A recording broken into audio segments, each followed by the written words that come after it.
আজ আপনি শুনবেন একটি গ্রাম বাংলার ভূতের গল্প, তন্ময় সরকারের লেখা কালমুখী ডাইনি। আজ গল্প পাঠে তন্ময়, গল্পের সূত্রধর আমি প্রকাশ। বিভিন্ন চরিত্রে সুমনা, দেবা, সৌম্য, সৌভিক, রাজু, সুপ্রিয়, পূজা, প্রত্যুষা, সুমন। শুরু হচ্ছে আজকের গল্প তন্ময় সরকারের লেখা কালমুখী ডাইনি।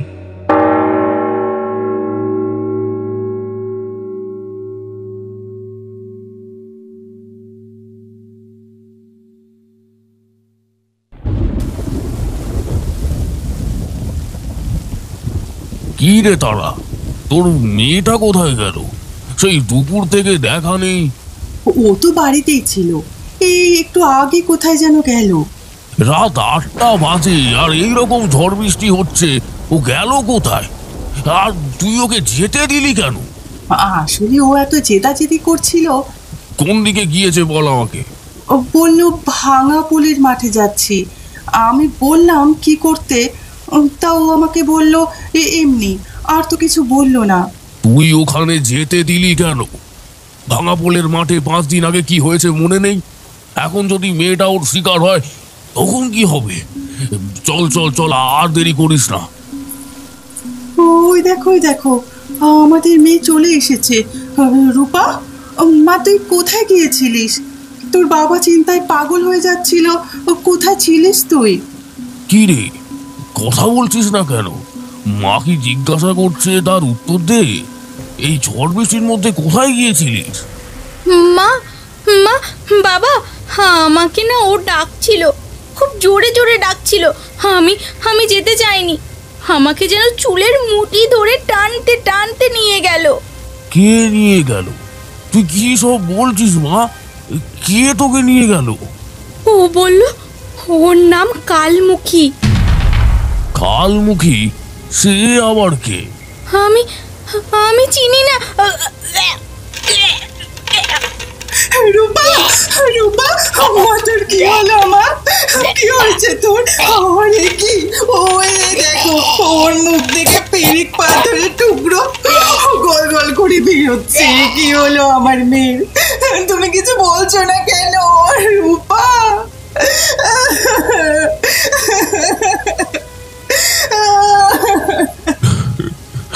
রূপা মা, কি হলো রে তোর? মা, রূপা মা, তোর কি হলো?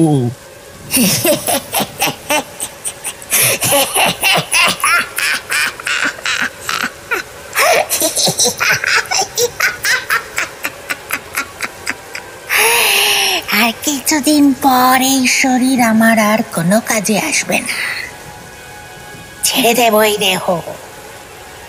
তবে তবে যতদিন আমি আছি রূপার দেহের মধ্যেই উপস্থিত থাকবো।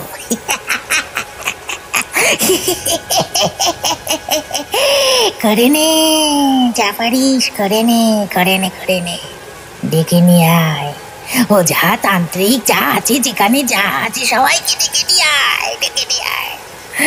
আমার হাতের আঙুল মাখাতেও পারবে না।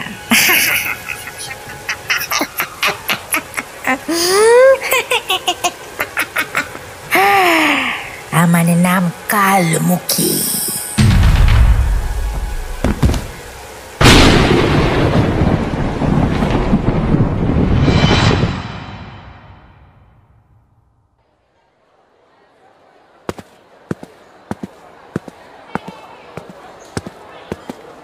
এই শুভ, আরে দাঁড়া দাঁড়া, মন খারাপ করে কোথায় যাচ্ছিস? আরে না রে, কোথাও না। মন মেজাজ ঠিক আছে তো? আরে না রে, আজ 7 দিন হয়ে গেল রূপার কোনো খবর নেই, কলেজেও আসছে না। কি হলো বলতো? ও তো কলেজ মিস করার মেয়ে নয়। কিছু হয়েছে নাকি? আমি তো সেটাই ভাবছি, খুব টেনশন হচ্ছে রে ভাই। টেনশন করে কি হবে? ওর বাড়ি চলে যা, গিয়ে দেখে আয়। হ্যাঁ, কি বলছিস? ওর বাড়ি চলে যাব? হ্যাঁ দেখ, এত ভাবার কিছু নেই। ওর বাবা কিন্তু তোকে চেনে। হ্যাঁ, সে তো ওর বাবাকে অ্যাক্সিডেন্ট থেকে বাঁচিয়েছিলাম বলে, কিন্তু রূপার সঙ্গে যে এক কলেজে পড়ি সেটা তো জানে না। জানে না, জেনে যাবে। দেখ ভাই, মেয়ে না পটলেও মেয়ের বাবাকে কিন্তু পটিয়ে রাখা ভালো। কিন্তু রূপা তো আমাকে পাত্তাই দেয় না। আমি ওর বাড়ি গেলে যদিও রাগ করে তখন। দেখ ভাই, আমি অনেকবার দেখেছি ও তোর দিকে মাঝে মধ্যে হাঁ করে তাকিয়ে থাকে, কিন্তু কিছু বলতে পারে না। আর গরিব গ্রাম্য মেয়ে তো, এরা সাধারণত খুব সরল হয়, বুঝলি। যদি ভুল রাস্তায় চলে আসে তাহলে ওখান থেকে তুলবে কে? তাই জন্য স্লিপ খেতে চাইছে না। ওকে খুব দেখতে ইচ্ছা করছে রে ভাই, তুই ব্যাপারটা বুঝতে পারছিস না। তাই তো বলছি, চলে যা। 6টা স্টেশন পরেই তো কাশীপুর। যা যা, আর দেরি করিস না। তুই চল না ভাই, সেই তো কাল থেকে কলেজ ছুটি। চল, আজ যাবো, কাল ওকে দেখে চলে আসবো। অনেক কষ্টে রবি রাজি হলো।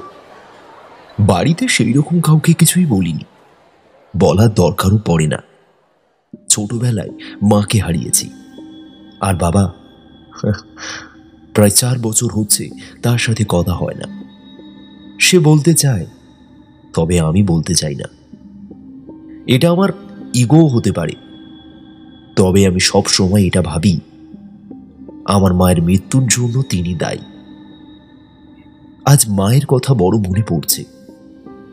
ছোটবেলাটা কি ভালো ছিল।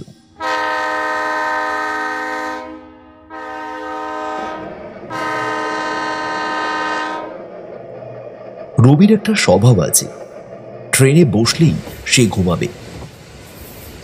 যখন আমরা কাশীপুর স্টেশনে এলাম তখন সন্ধ্যে 6:30। কিছুক্ষণ আগে বৃষ্টি হয়েছিল, এখন থেমে গিয়েছে, তবে আকাশ পরিষ্কার নেই। মনে মনে ভাবছি, যে আমাকে ভালোবাসে না, পাত্তাও দেয় না, তার জন্য আমি এত দূরে চলে এলাম কেবলমাত্র তাকে দেখব বলে। জানি না আমাকে দেখলে সে কি করবে। 2-1 জনের কাছ থেকে জিজ্ঞাসাবাদ করে করে চলে এলাম রূপাদের বাড়িতে। তবে বাড়ির সামনে এত লোক কেন? ভাই, ভুল বাড়ি দেখিয়ে দিল না তো? মনে তো হয় না, কারণ রতিকান্ত এই গ্রামে একজনই আছে, আর সেটা হলো রূপার বাবা। সেই রকমই তো চায়ের দোকানের লোকটা বলল। তবে আয় দেখি। এগিয়ে গেলাম বাড়িটার দিকে। ভিড় ঠেলে যখন আমি সামনের দিকে এলাম এবং তারপরে যা দেখলাম, সেটা দেখার পর আমার বুকের রক্ত জল হয়ে গেল। বাইরে তক্ত বসে রূপা শুয়ে আছে, তার হাত পা বাঁধা। সামনে দাঁড়িয়ে আছে ওর বাবা।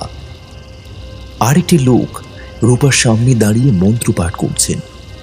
বেশ বুঝলাম ইনি কোনো তান্ত্রিক। গম্ভীর গলায় তিনি মন্ত্র পাঠ করছেন। ওং ক্রিং ক্রিং হং হং হিং হিং দক্ষিণে কালীকে, ক্রিং ক্রিং ক্রিং হং হং রিং রিং স্বাহা, ধর্মার্থ মোক্ষদে দেবী নারায়ণী নমস্তুতে, ওং ক্রিং কালাই নমঃ। রূপার শরীরটা ছটফট করতে লাগলো। গো গো করে শব্দ করছে সে। বুকটা ধক করে উঠল আমার। এই কদিনে তার শরীর এত ভেঙে গিয়েছে, সেই সৌন্দর্য রূপ আর যেন তার মুখের মধ্যে নেই। গাল আরো বসে গেছে, কণ্ঠার হাড় উঁচু হয়ে আছে, চোখের নিচে গাঢ় হয়ে আছে খালি। হাতের শিরা উপশিরা দেখা যাচ্ছে স্পষ্ট। শুধু চোখ দুটি অস্বাভাবিকভাবে উজ্জ্বল হয়ে আছে। বল বল, তুই কে? কোথায় থেকে এসেছিস তুই? রূপা কোনো উত্তর দেয় না, খালি গো গো করে শব্দ করে। কিরে, উত্তর দিবি না? চুপ করে থাকবি? তবে দাঁড়া, এই নে। রূপার নাকে কি একটা পাতা ধরতেই সে ছটফট করে উঠল। তারপর হঠাৎ উঠে বসে বলল, যতই কিছু কর, এই শরীর ছাড়ছি না, না ছাড়ছি না। অত সহজে আমাকে এই শরীর থেকে বের করাতে পারবি না রঘুনাথ, পারবি না।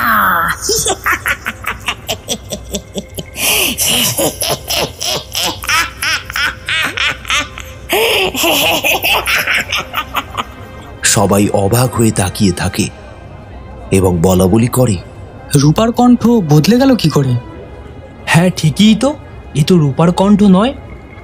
বলি রঘুনাথ দা, এ আত্মাটা কে? এখনো সাধারণ আত্মা বলে মনে হচ্ছে না, খুবই খুবই ক্ষমতাবান একটা আত্মা। হিরে, কে তুই? যতই মন্ত্র বল, কোনো কাজ নেই। তবে একটা কথা মনে রাখিস, তুই যত মন্ত্র পাঠ করবি তত তোর তাড়াতাড়ি মৃত্যু ঘটবে, মুখ থেকে রক্ত উঠবে রে রঘুনাথ। চলে যা এখান থেকে, আমাকে শান্তিতে থাকতে দে। ঠিক গুনে গুনে 5 দিন পর, হ্যাঁ ঠিক 5 দিন পর এই দেহ আমি ছেড়ে দেব। চলে যা। প্রচন্ড ঘাবড়ে গেল যেন রঘুনাথ, দুপা পিছিয়ে আসে। গ্রামের সমস্ত লোকেরা রঘুনাথ তান্ত্রিককে পিছিয়ে আসতে দেখে ওরাও ভয়ে জড়সড় হয়ে যায়। চলে যা রঘুনাথ, তুই না শয়তানের ভক্ত, যাকে তুই রাতের অন্ধকারে লুকিয়ে লুকিয়ে পুজো করিস। আমি তো তারই চর রে। আর তোর আমার মধ্যে যে কত মিল। চলে যা, চলে যা এখান থেকে, চলে যা বলছি, চলে যা এখান থেকে। আমি পারবো না, আমি পারবো না। কথাটা বলি সে সেখান থেকে দৌড় দিল। রূপার বাবা অনেকবার তাকে ডাকাডাকি করলো, কিন্তু কোনো ফল হলো না। রঘুনাথ তান্ত্রিক অন্ধকারের মধ্যে মিলিয়ে গেল। তারপর একে একে গ্রামের লোকেরা ভয়ে সেখান থেকে চলে গেল।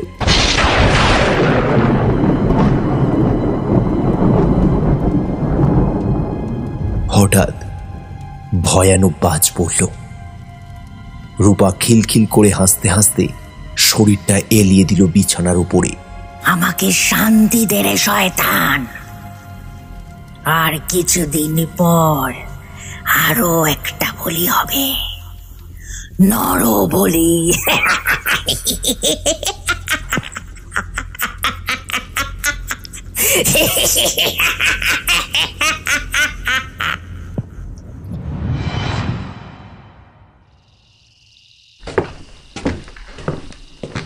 রূপার বাবা যেহেতু আমাকে চেনে, তাই আমাকে দেখতে পেয়ে তিনি হাসি মুখে আমাদের ঘরে নিয়ে গেলেন। রূপাকে একটা আলাদা ঘরে রেখে দিয়ে আসলো ওর বাবা। তারপর সেই ঘরে তালা দিয়ে এগিয়ে এলো আমাদের দিকে। রূপার মা আমাদের জন্য চা করে এনেছিল। কাকু, এখন কি করবেন? জানি না আমি কি করব। নামকরা তান্ত্রিক রঘুনাথ সে যখন ভয়ে পালালো, তখন আর কি আশা থাকে যে আমার মেয়েটা বাঁচবে? এরকম বলবেন না আপনি, ও সুস্থ হয়ে যাবে। আর কি কোনো তান্ত্রিক নেই এখানে? তান্ত্রিক তো আছে, তবে রঘুনাথের মতো শ্রেষ্ঠ তান্ত্রিক যখন ভয়ে পালায়, তখন বাকিরা ধারের কাছে আসবে না, এটা আমি নিশ্চিত। অমন ফুটফুটে আমার মেয়ে কি ক্ষতি করেছিল যে তার শরীরে প্রবেশ করলো? আচ্ছা, আপনার মেয়ের শরীরে হঠাৎ প্রবেশ করলো কেন ওই আত্মা? আমি জানি না। প্রথমে ভেবেছিলাম যে আমাদের মাঠের ধারে ইদানিং করে একটা ছেলের অনাহারে মৃত্যু হয়েছে। ভেবেছিলাম যে ওই হয়তো আমার মাকে চেপেছে, কিন্তু না। কাল রাতে যখন আমি ওর ঘরে ঢুকি, তখন দেখলাম ও দিব্যি ঘুমাচ্ছে। আমি ওর মাথার কাছে বসলাম। বড্ড ভালোবাসি আমি আমার মেয়েটাকে। তারও অত সুন্দর মুখটা কিরকম বিকৃত হয়ে গিয়েছে। হঠাৎ দেখলাম সে আমার হাতটা ধরেছে। বাবা, বাবা আমাকে বাঁচাও বাবা, এই কষ্ট যে আর সহ্য করতে পারছি না বাবা, আমাকে বাঁচাও। কিচ্ছু হবে না মা, কিচ্ছু হবে না। আমি বলছি তোকে, আমি সুস্থ করে তুলবই, কোনো ভয় নেই। তারপর দেখলাম আমার মেয়ে কতদিন পর হাসছে, কিন্তু মুহূর্তের মধ্যেই ওর রং বদলে গেল। ওর নাক কান চোখ থেকে অনবরত রক্ত গড়িয়ে পড়ছে। আমি গামছা দিয়ে যত চেষ্টা করছি রক্ত মুছতে, কিন্তু কোনো ফল হচ্ছে না। ক্রমাগত রক্ত ঝরে পড়ছে। তারপরে তো হঠাৎ আমার মেয়ের কণ্ঠ পরিবর্তন হয়ে যায়। মেয়ের কাছে কাছে আসিস না, না, যত কাছে আসবি রক্তের গঙ্গা বইয়ে দেব। দূরে সরে যা, সরে যা, দূরে সরে যা বলছি। আমি ভয়ে দূরে সরে গেলাম। তারপর বেশ জোরেই বললাম, আমার মেয়েটা তোমার কি ক্ষতি করেছে? কেন ওর শরীরে প্রবেশ করে আছো? ওকে ছেড়ে দাও, ছেড়ে দাও ওকে। আমি হাত জোর করছি, ওকে ছেড়ে দাও। আমার কথা শুনে সে বলল, তোর মেয়ের সবচেয়ে বড় ভুল কি ছিল জানিস? সবচেয়ে বড় ভুল ছিল শিকদার পরিবারের জন্ম নেওয়া। উচিত হয়নি, একদম উচিত হয়নি। অত্যাচারে আমি শেষ হয়েছি। আমার স্বামী আমাকে ছেড়ে অন্য মেয়ের সাথে সম্পর্ক রেখেছে, তাই আমি আগে আমার স্বামীকে শেষ করেছি, তারপর ওর মা বাবা সব কটাকে মুটি দিয়ে গলায় কপ বসিয়ে দিয়েছি। এক কপেই সব ফিনিশ। তারপর সেই তাজা রক্ত আমি পান করেছি আর শয়তানকে নিবেদন করেছি।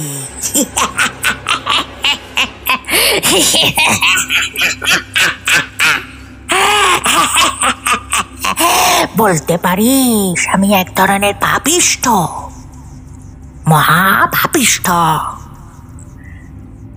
স্বামীর রক্তের যে কি স্বাদ!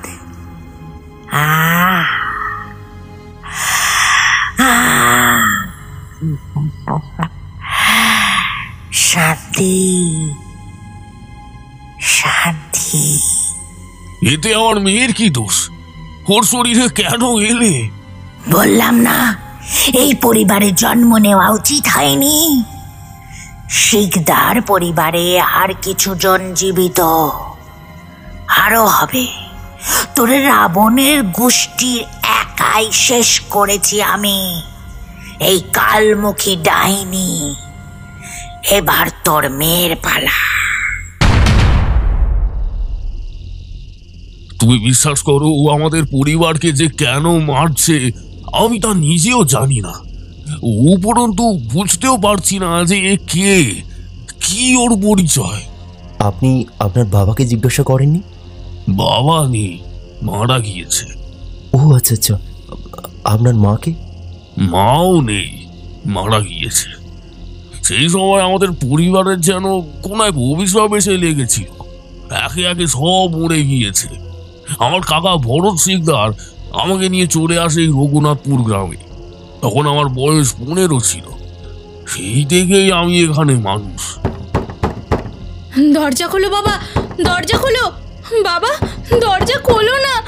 আমি কথা বলতে যাব, ঠিক এমন সময় রূপা দরজায় ধাক্কা দিতে থাকে। রতিকান্ত কাকু তাড়াতাড়ি গিয়ে দরজাটা খুলল, আর খুলতেই রূপা তার বাবাকে ভয়ে জড়িয়ে ধরল। কি হয়েছে মা? কি হয়েছে তোর? বাবা, ও আমার শরীর ছেড়ে বেরিয়ে এসেছে। ওই দেখো, ও ওখানে বসে আছে। আমার খুব ভয় লাগছে বাবা, আমার খুব ভয় লাগছে। আমরা ভিতরের দিকে তাকাতেই দেখলাম একটা কালো ছায়া দেওয়ালের উপরে সেঁটে রয়েছে। কিছুই দেখা যাচ্ছে না। হঠাৎ সেই ছায়ার মধ্যে থেকে দুটো লাল চোখ যেন ধপ করে জ্বলে উঠল। ধীরে ধীরে আকার নিতে শুরু করলো সেই মূর্তি। দেওয়াল ফুঁড়ে বার হয়ে আসছে আস্তে আস্তে। আমরা ভয়ে শিউরে উঠলাম। প্রতিশোধের আগুনে জ্বলছি আমি, প্রতিশোধ শূন্য করে দেব তোদের পরিবারকে। তারপর ওই আত্মাগুলোকে শয়তানের ভোগ হিসাবে চালনা করব। আর মাত্র 5 দিন। তারপর এই শরীর আর কোনো কাজে আসবে না, কোনো কাজে নয়।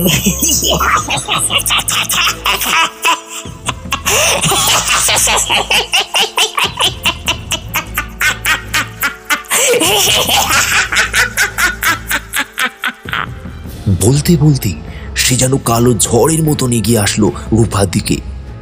বুকে জোর নিয়ে এবার আমি রূপার সামনে গিয়ে দাঁড়াতেই সে যেন মুহূর্তের মধ্যে ঠিকরে চলে গেল।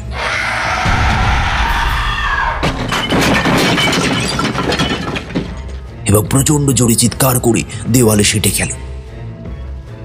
আমি জানি না কি হলো, তবে রবি, রূপার বাবা, রূপার মা ও রূপা ওই দৃশ্য দেখার পর চমকে উঠেছিল।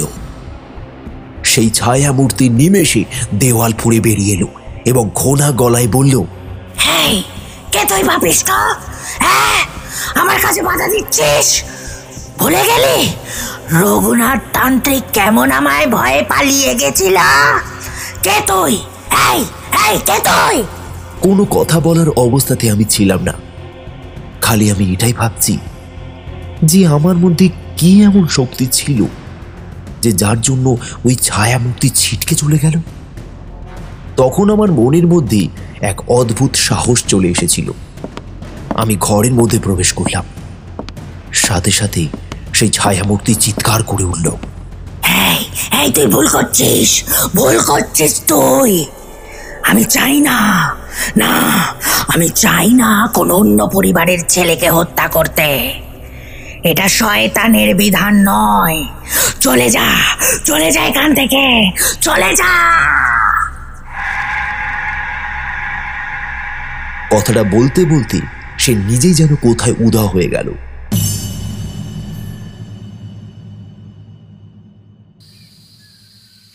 পরের দিন সকালে রূপাকে এক ঝলক দেখে নিয়ে বাড়ি ফিরে যাব ভেবেছিলাম।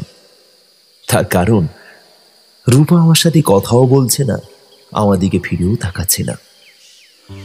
ও হয়তো চায় না যে আমি এখানে থাকি, তাই সকালে ট্রেন ধরে চলে যাব ঠিক করেছি। কিন্তু রূপার বাবা আমাকে ছাড়লো না। বলল, তুমি চলে যাবে বাবা? মন চাইছে না যে তুমি যাও, তারপরে মনে হচ্ছে যদি ও তোমার কোনো ক্ষতি করে, আমাদের জন্য নিজের বিপদ কেন ডেকে আনবে? সেই ভালো, তুমি চলে যাও বাবা, এখানে থেকো না। আমরা চাই না তোমার কোনো বিপদ হোক।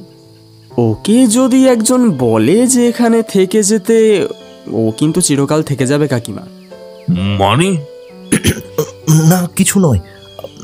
আসলে রূপা হয়তো চায় না যে আমি এখানে থাকি। আসলে ও আর আমি এক কলেজে পড়ি, তাই আর কি। আমি জানি বাবা, আর এও আমি জানি যে তুমি ওকে খুব ভালোবাসো। রূপা আমাকে বলেছে তোমার কথা, সেই জন্য তো আমি কলেজে গিয়েছিলাম তোমায় দেখতে। আর আমি কি বলি, রূপার বাবা মা যে সবটা জানে দেখছি, সর্বনাশ করেছে।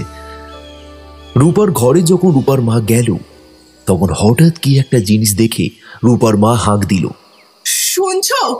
বলি তাড়াতাড়ি এদিকে এসো তো একবার। আমরা রূপার ঘরে যেতেই দেখি রূপার মা হাত দেখিয়ে বলল, মেয়ের ঘাড়ে এটা কার চিহ্ন? ও কোথা থেকে এলো? আমরা রূপার ঘাড়ের দিকে তাকাতেই চমকে উঠলাম। এই যে শয়তানের চিহ্ন, এটা কোথায় থেকে এলো? এটা কি? এটা কোথা থেকে এলো? ডেভিল। সেটা আবার কি? শয়তান। বেশ বুঝলাম, কাল ওই ছায়ামূর্তি চলে গিয়েছিল ঠিক, কিন্তু সে ওই চিহ্ন রেখে গিয়েছে যাতে সে আবার রূপার শরীরের মধ্যে প্রবেশ করতে পারে। হঠাৎ করে আমার মাথায় একটা আইডিয়া এলো। কাল লতিকান্ত কাকু ওনার কাকার কথা বলছিলেন না, উনি এখন কোথায়? সেটা রতিকান্ত কাকুকে জিজ্ঞাসা করতেই তিনি বললেন, তিনি তো এখন গঙ্গাসাগরে গিয়েছেন। যত তাড়াতাড়ি সম্ভব ওনাকে ডেকে আনুন টেলিফোন করে। উনিই একমাত্র আমাদের কাজে আসবে।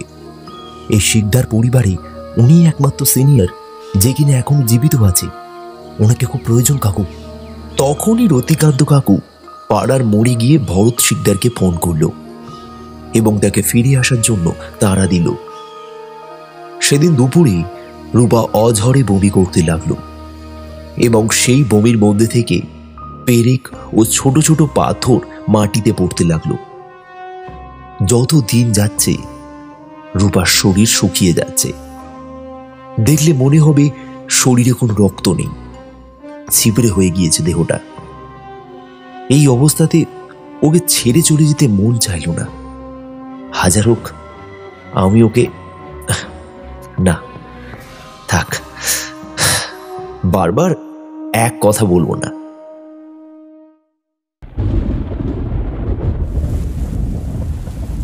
আমরা যে ঘরে থাকি তার পরের ঘরটা রূপার। মাঝরাতে শুনতে পাই ওই ঘর থেকে কেউ যেন কাঁদছে, তবে সেটা রূপার গলা নয়। আবারও মনে হয় কেউ যেন হাসছে, খিলখিল করে হাসতে হাসতে আমাদের দরজায় ধাক্কা মারছে।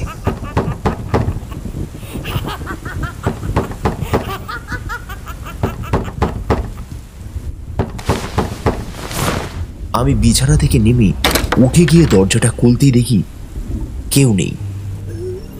ওই দিন মাঝরাতে খুব ঝড় বৃষ্টি হচ্ছিল, আর ঠিক সেই সময় কানে এলো কান্নার আওয়াজ। অনেকক্ষণ আওয়াজটা শোনার পর আমি রবিকে ডাকলাম।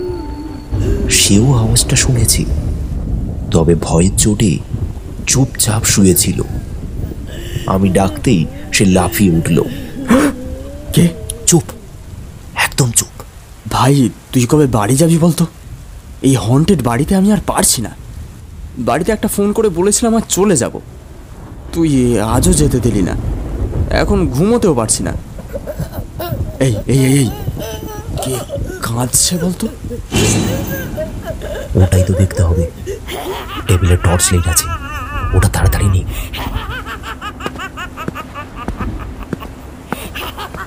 রূপার ঘরের সামনে আসতেই মনে হলো হাসিটা আস্তে আস্তে মিলিয়ে গেল। দরজায় কান পেতে শুনলাম, হে প্রভু, আর মাত্র একদিন আমি আমি তোমার কাছে একে বলি হিসাবে পাঠাবো। তুমি রাগ করো না, না রাগ করো না প্রভু। আজ এই রক্তটা পান করে নাও। এই মেয়ের শরীরের রক্ত খুব তাজা, তবে আস্তে আস্তে রক্ত ফুরিয়ে যাচ্ছে। কালের শেষ দিন। মুহূর্তের মধ্যে বুকটা কেঁপে উঠল আমার। রূপাকে এইভাবে আমি শেষ হতে দেব না, কিছুতেই না। নিজের ভালোবাসার শক্তি দিয়ে আমি ওকে রক্ষা করব।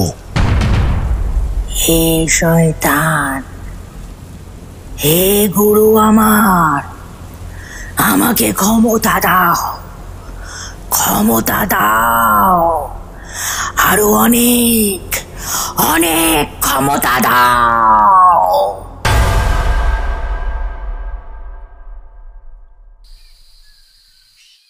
পরের দিন দুপুরে ভরত শিকদার রতিকান্ত কাকুর বাড়িতে আসলেন।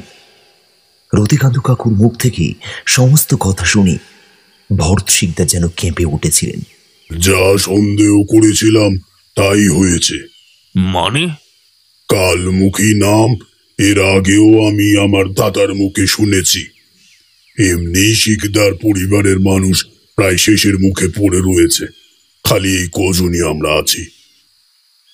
আমাদের পূর্বপুরুষ বিভূতি মোহন শিকদার ছিলেন একজন ধনী ব্যবসায়ী, কিন্তু তার ছেলে ছিল বখাটে ও লম্পট চরিত্রের। গ্রামের সমস্ত মেয়েদের উপরেই তার কুনজর ছিল। এমনই একদিন গ্রামে খেলা দেখাতে আসা একটা মেয়ের উপরে তার কুনজর পড়ে। সে মেয়েটার সর্বনাশ করতে গেলে গ্রামের লোকেরা তাকে হাতে নাতে ধরে ফেলে এবং গ্রামের মন্দিরে নিয়ে গিয়ে তাকে জোর করে মেয়েটার সাথে বিয়ে দিয়ে দেয়। বিভূতিমোহন কোনোভাবেই ব্যাপারটা মেনে নিতে পারেনি। বিয়েটা সামাজিকভাবে মেনে নিলেও মেয়েটার উপরে চরম অত্যাচার করত বিভূতিমোহন ও তার স্ত্রী। এবং কালীপদ সারাদিন পরস্ত্রীর সাথে থেকে রাত্রে নেশা করে এসে বউকে প্রতি রাত্রেই অত্যাচার করত। এইভাবে অত্যাচার সহ্য করতে না পেরে একদিন কোকিলা তার স্বামীকে নোড়া দিয়ে মাথায় মারতে মারতে শেষ করে ফেলে। বিভূতিমোহন ও তার স্ত্রী কিছু করার আগেই কোকিলা আঁশ বটি দিয়ে তাদেরকে হত্যা করে ফেলে এবং তাদের শরীরের সমস্ত রক্ত শয়তানকে ভোগ হিসাবে নিবেদন করে। এইবারে আসি এই কোকিলা কে। আমি যতদূর আমার দাদার মুখ থেকে শুনেছি, এই কোকিলা কোনো সাধারণ মেয়ে ছিল না। দেখতে ভোলা ভালা হলেও মনের ভিতরে ছিল কূট বুদ্ধি। প্রতি রাত্রে সে শয়তানকে উপাসনা করত, তার চরণে ছোটখাটো জীবের বলিও দিত। সে পুলিশের হাতে খুন করার অপরাধে ধরা পড়ে এবং সেখান থেকে পালিয়ে যাওয়ার চেষ্টা করতেই পুলিশের গুলিতে সে মারা পড়ে। তবে হ্যাঁ, দাদা আরো বলেছিল সে নাকি মারা যাবার আগে বলেছিল যে আমি শয়তানের কাছে প্রতিজ্ঞা করেছি আমি এই শিকদার বংশের শেষ সলতিটুকুকেও শয়তানের পায়ে অর্পণ করব। কাকা, তুমি কি বলছো? আমি কিছুই বুঝতে পারছি না। উনি এটাই বলতে চাইছেন যে সে তার স্বামীকে মেরেছে, কিন্তু তার প্রতিশোধ এখনো শেষ হয়নি। সে চায় আপনাদের শিকদার পরিবারকে পুরোপুরি শয়তানের পায়ে নিবেদন করে দিতে। এবং এটা আমার মনে হচ্ছে, জানি না ঠিক কিনা, তবে উনি বললেন কোকিলা শয়তানকে পুজো করত। তাহলে আমার মনে হয় এই পরিবারকে শয়তানের পায়ে নিবেদন করে সে এমন কোনো ক্ষমতা পেত যা তাকে আবার পুনরায় জীবিত করে তুলত। জীবিত বলতে তুমি কি বলতে চাইছো? আমার মনে হয় কালমুখী এদেরকে শয়তানের পায়ে নিবেদন করে ওদের প্রাণশক্তি নিজের মধ্যে স্থানান্তরিত করতে চায়।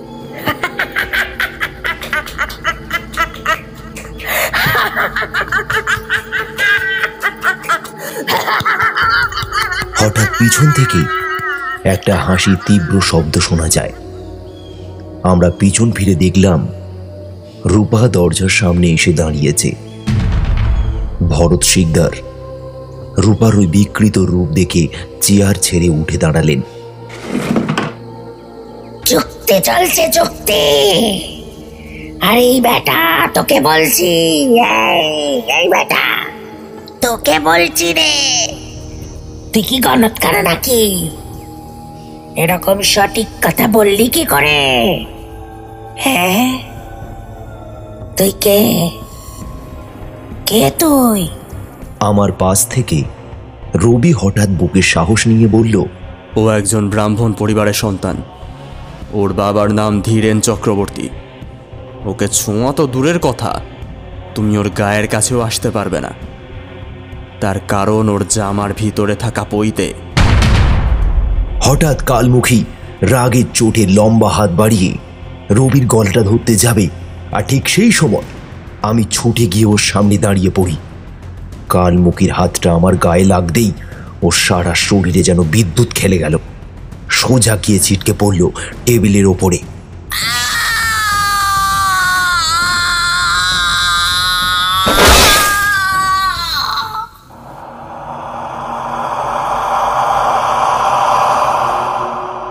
তারপরে একটা কালো ঝড় যেন রূপার শরীর ছেড়ে বেরিয়ে এলো। মাটিতে ধপ করে পড়ে গেল রূপা। আমরা ছুটে যেতেই দেখলাম তার নাক, চোখ আর মুখ থেকে রক্ত গড়িয়ে পড়ছে। রতিকান্ত কাকু আর তার স্ত্রী কান্নায় ফেটে পড়ল। আমার মনটার মধ্যেও যে কেমন হতে লাগলো রূপার জন্য। যতই হোক, ও আমাকে ভালো না বাসলেও আমি তো ওকে ভালোবাসি, আর সেই ভালোবাসা দিয়েই আমি ওকে রক্ষা করব, ওকে উদ্ধার করব। রতিকান্ত কাকু রূপাকে কোলে করে নিয়ে ওর ঘরে দিয়ে আসলো। আজ ঘোর অমাবস্যা, কিছু একটা করা দরকার, না হলে ওই কালমুখী রূপার আত্মাকে নিয়ে চলে যাবে। কিন্তু কি করব? মা গো, মা বুদ্ধি দাও আমাকে, মা মনসা, মা বুদ্ধি দাও। ভরত শিকদার হাত নেড়ে বললেন, খুবই খারাপ অবস্থা, মেয়েটাকে কি বাঁচানো যাবে না? বাঁচানোর জন্য কোনো তান্ত্রিক প্রয়োজন, কিন্তু কাকু বলল রঘুনাথ তান্ত্রিকের মতো বড় মাপের লোকও যখন ভয়ে পালিয়ে যায়, তখন কি এর আর কোনো রাস্তা আছে? রাস্তা তো আছে, তবে সেই রাস্তায় যেতে গেলে আমাদের লক্ষ্মীকান্তপুরের কালাঘাটার গ্রামে যেতে হবে। সেখানে কি আছে? আমার দাদার কাছে শুনেছিলাম সেখানে কোকিলার এক পাতানো দাদা থাকে, নাম তিলক হালদার। উনি যদি কোনো রাস্তা বার করতে পারে, যদি কোনো কিছুর উপদেশ দেয়, তাহলে আমরা জয় করতে পারি। তার কারণ উনি একজন তন্ত্রবিদ। কিন্তু উনি কি এখনো বেঁচে আছেন? সেটা জানা নেই, তবে আমাদের ওখানে যেতেই হবে। কিন্তু দাদা হয়ে বোনকে ক্ষতির মুখে ঠেলে দিতে চাইবেন কি উনি? দেখাই যাক না। চলো, দেরি করো না, আজই বেরোতে হবে। তার কারণ অমাবস্যা লেগে গেছে, আর দেরি হলে যদি রূপার কোনো ক্ষতি হয়। না না, এইসব কি ভাবছি আমি। চলো চলো, রতি তুই এখানে থাক, বুঝলি? আমরা তিনজন যাচ্ছি ওখানে।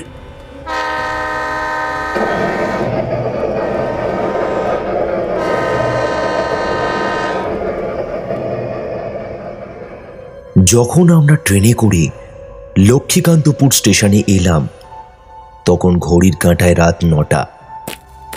পায়ে পায়ে এগিয়ে গেলাম কালাঘাটার গ্রামে। যত সামনে যাচ্ছি তত মনে হচ্ছে আমাদের পাটাকে কেউ যেন শক্ত করে চেপে ধরে আছে, আর দূরের অন্ধকার থেকে ভেসে আসছে, আর যাস না ওদিকে, যাস না, চলে আয়, চলে আয়, বাঁচতে চাইলে চলে আয়, ওদিকে যাস না। ভরত শিকদার স্টেশনে কোনো একটা কুলিকে তিলক হালদারের বাড়ির ঠিকানাটা জিজ্ঞাসা করতেই তিনি হাত তুলে একদিকে আঙুল দেখিয়ে বললেন, এই রাস্তা ধরে সোজা চলে যান, বাঁদিকে একদম শেষ বাড়িটাই ওনার বাড়ি। তবে তার অবস্থা তো খুব খারাপ, এবার মনে হয় আর বাঁচবেন না। যখন আমরা তিলক হালদারের বাড়িতে এলাম, তখন তিনি মরমরু অবস্থায় বিছানায় শুয়ে আছেন, শরীরে শক্তি বলতে কিছুই নেই। আমরা তার কাছে সমস্ত কথা বলতেই তিনি ভাঙা ভাঙা গলায় বললেন, আমি জানি ও অন্যায় করছে, আর সবচেয়ে বড় অন্যায় করেছে যে ও শয়তানকে পুজো করে। আমি ভাবতেও পারিনি ও এইরকম নোংরা কাজ করবে। ওকে মুক্তি দেওয়ার কি কোনো উপায় আছে? আছে আছে আছে, আমার কাছে ওর অস্থি আছে। ও মরে যাবার পর আমি তন্ত্র সাধনা করে ওর প্রাণ শক্তি একটা কলসের মধ্যে লুকিয়ে রাখি। তারপর সেই কলসটাকে সবার চোখের আড়ালে আমি একটা দেওয়ালে গেঁথে দিই। কোন দেওয়ালে? আপনাদের শিকদার বাড়ি দেওয়ালে। রাজমিস্ত্রির কাজে গিয়ে ওই কলস আমি আপনাদের বাড়িতে লুকিয়ে রাখি,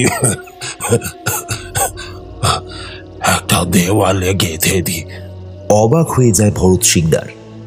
অস্থিটা কোন জায়গায় গেঁথে রেখেছেন? আপনাদের বসার ঘরে যে দেওয়াল ঘড়িটা রয়েছে তার পেছনে। ও, এই কলসটা নিয়ে আমরা কি করব? ওই কলসটার মধ্যে কোনো শুদ্ধ ব্রাহ্মণ পরিবারের সন্তানের রক্ত দিতে হবে, বুঝেছ? তারপরে ওই কলসটার মুখ বন্ধ করে গঙ্গা জলে ফেলে দিতে হবে। এরপরে ওই কালমুখীর আত্মার হাত থেকে আপনারা মুক্ত হবেন। মনে রাখবেন, মনে রাখবেন, ব্রাহ্মণ ঘরের সন্তানের রক্ত লাগবে কিন্তু। ঠিক আছে, আমরা এখন আসছি। আর একটাও কথা না বাড়িয়ে আমরা সোজা চলে গেলাম শিকদার বাড়িতে। বহুদিন যাবৎ এই বাড়িতে কোনো লোক না থাকায় বাড়ির চারপাশে একটা পুরো ধুলোর আস্তরণ জমেছে। ভরত শিকদার রাস্তা থেকে একটা ইট তুলে দরজার তালাতে ঘা মারতেই জং ধরা দুর্বল তালা কোনো কিছু না বলেই দেহ রাখল। ভরত শিকদার সবার আগে বাড়িটার মধ্যে প্রবেশ করলেন। চারিদিকে পুরো কুচকুচে অন্ধকার, আমাদের কারোর কাছে কোনো লাইট নেই। ভরত শিকদার পা ঘষে ঘষে যেতে লাগলো। হঠাৎ করে হাতের কাছে এক মোমবাতি স্ট্যান্ড খুঁজে পেল সে। উনি পকেট থেকে দেশলাই বার করে ওই মোমবাতিটা জ্বালালো। তারপর আমরা তিনজনে আলাদা হয়ে তিনটে ঘরের দিকে গেলাম, কিন্তু কোথায় যে সেই দেওয়ালটা তা দেখতে পেলাম না। এমন সময়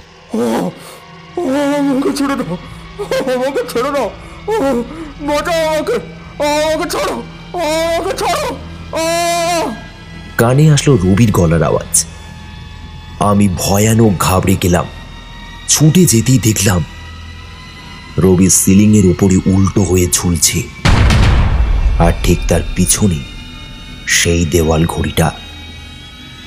মোমবাতির আলোতে দেখলাম রবির মুখ রক্তশূন্য হয়ে গিয়েছে এবং দুই চোখের কোণ থেকে রক্ত গড়িয়ে পড়ছে। রবি খ্যাঁস খ্যাঁসে গলায় বলল, ফিরে যা এখান থেকে। ওই কলস তোরা কোনোদিনও হাতে পাবি না। আমার পিছনে এসে দাঁড়িয়েছে ভরত শিকদার। আমি মনে জোর নিয়ে রবির দিকে এগিয়ে গেলাম। এটুকু বিশ্বাস ছিল কালমুখী আমাকে কিছুই করতে পারবে না। কাছে আসিস না, এই সরে যা, সরে যা বলছি। আমার বন্ধুকে ছেড়ে দাও, ছেড়ে দাও বলছি। ছেড়ে দেব? তাহলে তোরা এখান থেকে বিদায় হ, বিদায় হ। তুমি ওর শরীর থেকে বেরিয়ে আসবে, হ্যাঁ কি না? না, আসবো না, কিছুতেই আসবো না। কি করবি তুই? আমি যখন রবির মুখোমুখি চলে এসেছি ঠিক সেই সময় এক ঝটকায় রবির শরীর থেকে এক কালো ধোঁয়া বেরিয়ে গেল। রবি আমার বুকে এসে পড়ল। ভরত শিকদার দেরি না করে দেওয়াল ঘড়িটা নামিয়ে দরজার খিলটা এনে কয়েকবার সেই দেওয়ালে আঘাত করতে লাগলো।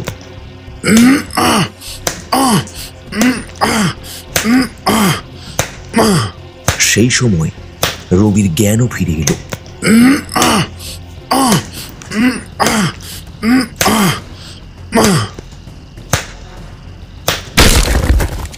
প্রায় অনেকবার আঘাত করার পর দেওয়ালটা ভেঙে গেল এবং তার মধ্যে দেখলাম একটা ছোট্ট কলস।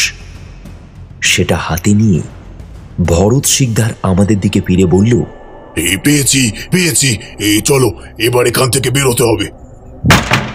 হঠাৎ দরজাটা দুম করে বন্ধ হয়ে গেল। তিনজনে থ হয়ে দাঁড়িয়ে পড়লাম। দরজার বাইরে থেকে একটা কণ্ঠ ভেসে আসলো, তোদের বেরোনোর আর কোনো পথ নেই, ওইখানে আমার অস্থি নিয়ে বসে থাক।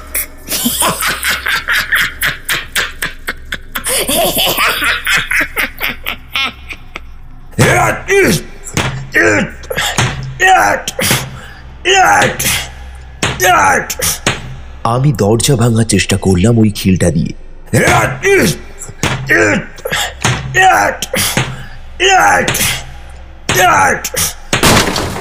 প্রায় অনেকবার দরজায় আঘাত করার পর দরজা দুম করে ভেঙে পড়ল। আমরা তিনজনে বেরিয়ে এলাম বাইরে। লাস্ট ট্রেন আছে 11টা 5-এ। তাড়াতাড়ি উঠে পড়লাম।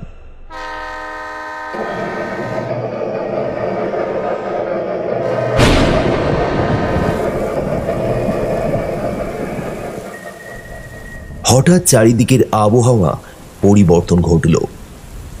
মুষলধারে বৃষ্টি শুরু হলো, আর সাথে বাজ পড়তে লাগলো।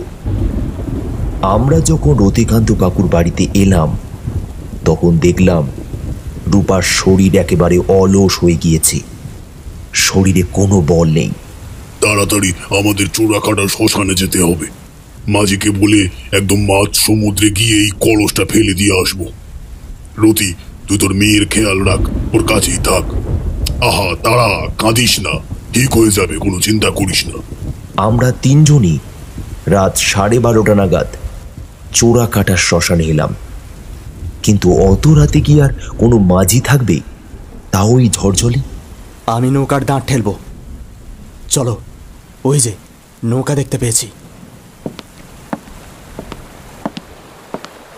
রবির কথা মতো আমরা দুজন সামনে থাকা এক নৌকার উপরে গিয়ে বসলাম। ভয়ানক ঝড় উঠল সেই সময়। ভীষণ কালো মেঘের দল সারা আকাশকে সম্পূর্ণরূপে গ্রাস করবার আগেই আচমরিতে উন্মুক্ত ঝুটিকা গো গো শব্দ করে চিৎকার করে উঠল। সঙ্গে সঙ্গে গঙ্গার জল খেপে উঠল, যেন প্রলয় নাচ করছে।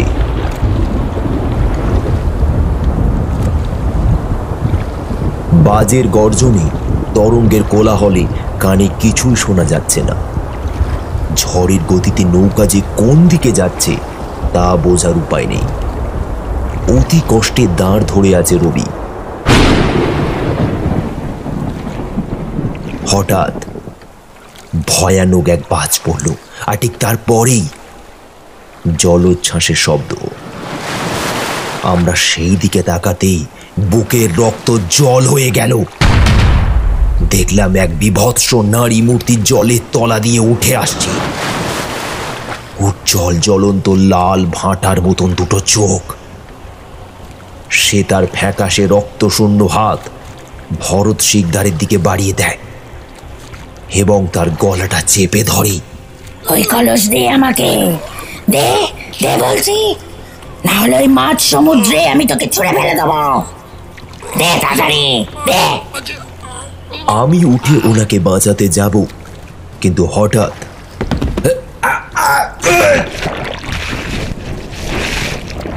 আমার পাটা স্লিপ খেয়ে গেল। আমি উল্টে পড়লাম ওই নদীর জলে। ঝড়ের গতি যে পরিমাণে নদীর স্রোতকে উন্মত্ত করে তুলেছে যে আমি অনেক চেষ্টা করলেও ওই নৌকোর কাছে পৌঁছতে পারছি না।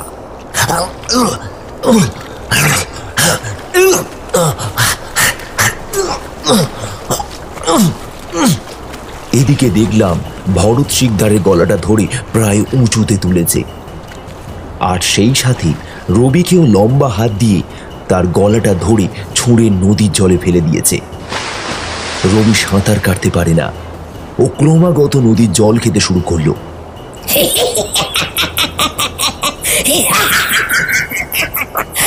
আমি যদি না চাই এই বৃষ্টি থামবে না, এই ঝড়ও কমবে না, নদীর জলে তোরা তলিয়ে যাবি।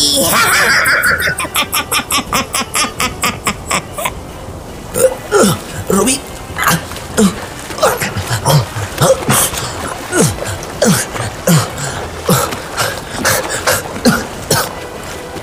আমি অনেক কষ্টে সাঁতার কেটে রবির কাছে পৌঁছলাম। ততক্ষণে দেখলাম ভরত শিকদারের হাত পা কাঁপতে শুরু করেছে। কলসটা হাত থেকে পড়ে গেল তার। কালমুখী ভরত শিকদারকে নদীর জলে ছুঁড়ে ফেলে দিল এবং মুহূর্তের মধ্যে সে যেন কোথায় তলিয়ে গেল।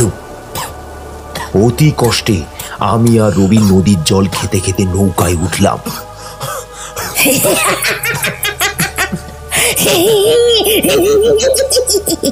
আমাকে মুক্তি দিবি, তার আগে আমি তাদের মুক্তি দিয়ে দেব।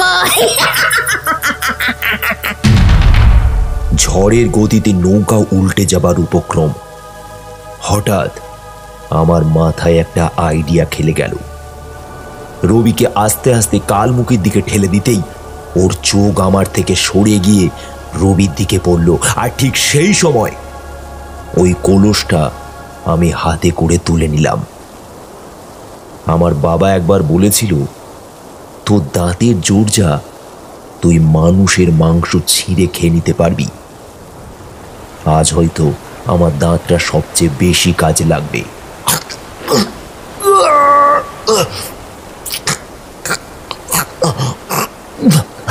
শুভ, নৌকা উল্টে যাবে, এই ঝড়কে আটকানো অসম্ভব। কালমুখী ডাইনিকে আটকানো আরো বেশি অসম্ভব রে, কারণ আমি অমর। তোরা জানিস না আমি অমর রে, অমর। সমস্ত পৃথিবী শূন্য হয়ে যাবে, কিন্তু আমি মুছে যাব না।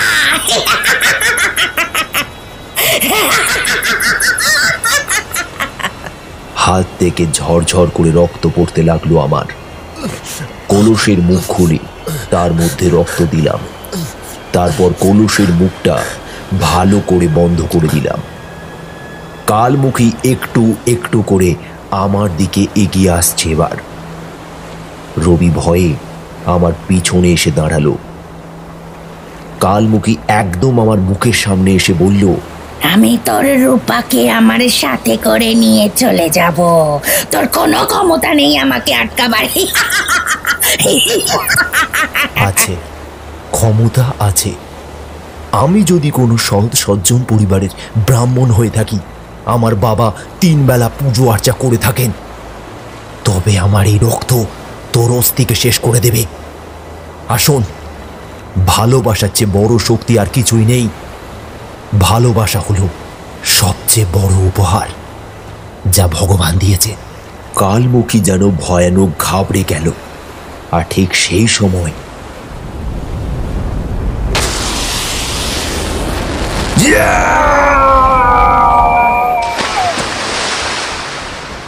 ভয়ানক এক ঝড় আসতেই পুরো নৌকা উল্টে দিল। আর ঠিক সেই সাথে আমি ওই কলসটা নিয়ে জলে পড়ে গেলাম।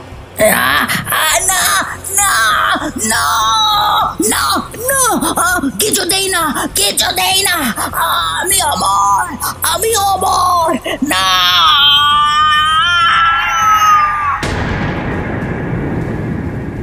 কালমুখীর ভয়ানক চিৎকার শুনতে পেলাম। জলের তলায় নিমেষে আমরা তলিয়ে যাচ্ছিলাম, কিন্তু হঠাৎ দুটো হাত এসে আমাদের দুজনের জামাটা ধরতেই আমরা জলের ওপরে উঠে গেলাম।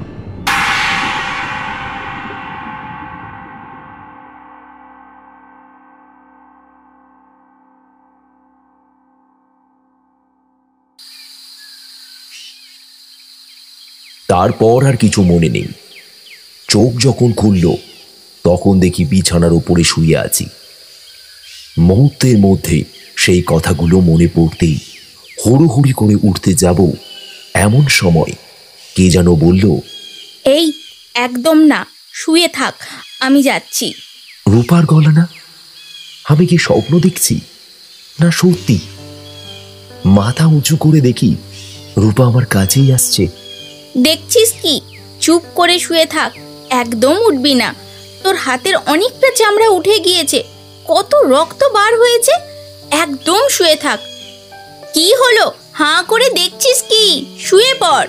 এমন সময় রবি ঘরের মধ্যে চলে আসে। এই শুভ, আমাদের এবারে বেরোতে হবে। ও, সিন শুরু হয়ে গিয়েছে। কিছু বললি তুই? না, কিছু না। আসলে শুভ, বলছিলাম যে ওই ভরত দাদুও সুস্থ আছে। উনি তো আমাদের কাল বাঁচিয়েছেন। ভাবলে অবাক লাগে যে যে আগে জলের তলায় তলিয়ে গেল সেই শেষে এসে প্রাণ বাঁচালো। যাই বল, হেভি ট্যালেন্টেড লোক মাইরি। এটাই বলতে এসেছিলাম আর কি। এখন আমি যাই। হঠাৎ রবি বাইরে বের হতে যাবে, আর ঠিক সেই সময় আমার চোখ ওর ঘাড়ের দিকে গিয়ে বলল, রবি, রবি, 1 মিনিট দাঁড়া। ও দাঁড়ালো। আমি তাকে আমার কাছে ডাকতেই ও এগিয়ে এলো। পিছন ঘোর দেখি। পেছন ঘুরবো মানে? যা বলছি শোন না। ওকে, নে ঘুরলাম। বুকটা ধক করে উঠল আমার। আমি রূপার দিকে একবার তাকিয়ে তারপর ফের রবির ঘাটটার দিকে তাকালাম। কি দেখছিস বলতো? লাগছে, কি করছিস? তোর ঘাড়ে এই চিহ্নটা এলো কিভাবে? মানে আমার ঘাড়ে কার চিহ্ন আছে? কি সব বলছিস তুই? আরে চুপ করে আছিস কেন, বল না। শয়তানের।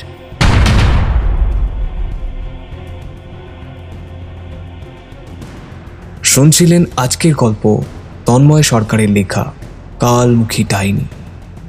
গল্পটি কেমন লাগলো তা কমেন্ট করে নিশ্চয়ই জানাবেন। ভালো লাগলে একটা লাইক করে দেবেন এবং আরও নতুন নতুন নানান ধরনের গল্প শুনতে চাইলে আমাদের চ্যানেলটিকে সাবস্ক্রাইব করে বেল বাটনটি অলে সেট করে নেবেন। ভালো থাকবেন, ধন্যবাদ।